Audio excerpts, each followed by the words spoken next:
And what's happening in Baltimore is just the latest in a string of high-profile cases involving the death of suspects while in police custody, and it's making for trying and tense days on many streets in this country. So what is it like to be a police officer these days? NBC's national correspondent Kate Snow sat down with a diverse group from across the country to get that perspective. Kate, good morning to you. Good morning, Savannah. On Tuesday, President Obama said there have been too many troubling incidents, calling it a slow-rolling crisis that's been going on a long time and should prompt soul-searching. But he also said there was no excuse for violence. It's a crisis that's impacting every police officer in this country, and we wanted to know right now what it's like to be in their shoes on the streets. All of us have seen the same pictures, the riots in Baltimore, the looting and burning. We gathered 7 officers and sergeants from all over the country.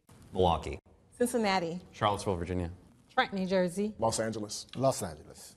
If you had to use one word right now to describe the relationship between the public and the police force, I would say skeptical. I'd say strained. Strained. Misunderstood. Sergeant Escobedo, you feel that on a daily basis? Yes. Mainly because people are looking at us a whole lot closer today than they were before because of the events that have happened.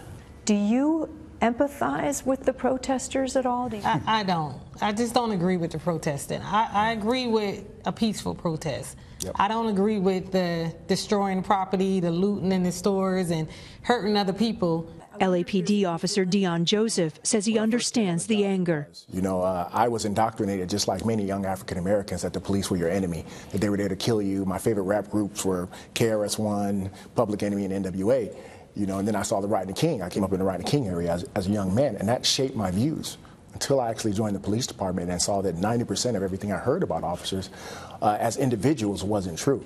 In all these cases, are we just seeing sort of one outlier, one bad apple, or is there something more systemic going on, something darker, where there are certain police departments that have bias and prejudice? I don't think there's an epidemic going on to where law enforcement across the land are taking their frustrations out on citizens. I do not think that. There's no denying that there are problems in some departments have more as a percentage within them, some areas of the country do, but it is not a universal truth that it's all police departments and all police officers. This is a tricky question to ask, but do you feel judged because of your skin color sometimes? No more than anybody else. And actually, I don't know if anybody else wants to comment on that, but some black officers in our department tell me they have bigger issues going into some of these communities because they're labeled as betrayers. He hit the nail right on the head. As an African-American male police officer, when we go out to the incidents where a male black, female black is the suspect or they've been shot, we take the brunt of that. You know, I've been called everything from traitor, Uncle Tom. And most times I just ignore it because a lot of times I realize it's because they're angry that they're lashing out at me.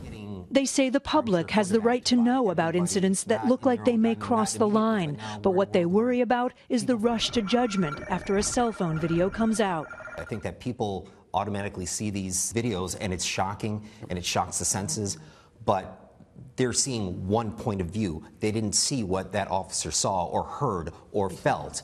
You talked about people being afraid of the police. When I'm out on patrol and I hear that parent tell their child, "Don't talk to her, she's the police." You know, I try to reassure that child that, no, yes, I am a police officer, but I'm a mom. You know, I care about this community. Basically what's happening is parents generationally are passing their scars down to their children. You know, my dad grew up in the Jim Crow South where people were getting lynched. My dad didn't tell me any of this stuff till I was 19, and he did it on purpose. He said, "Son, because today you have better opportunities than I had. And if you're walking around with your fist up and your hand out, you can't put your hands to work to change things." Channel your anger, channel it. Channel it for something positive. Help us help you. Don't be afraid of us. We're human. Let's teach our kids to be objective and go approach a cop and talk to us. What you see on the news is not necessarily representative of your community. The actions of a few officers shouldn't discredit the whole.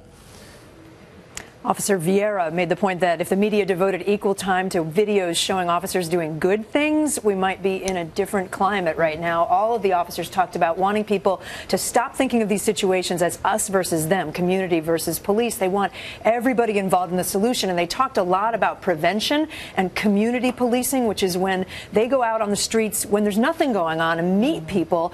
And they were saying people know us by our first name then, and we're more approachable. We're part of the community that way. Sure. Growing up in New York City, there was a beat cop. You would see that same police officer. He was part of your community, and I think they need to get back to that more.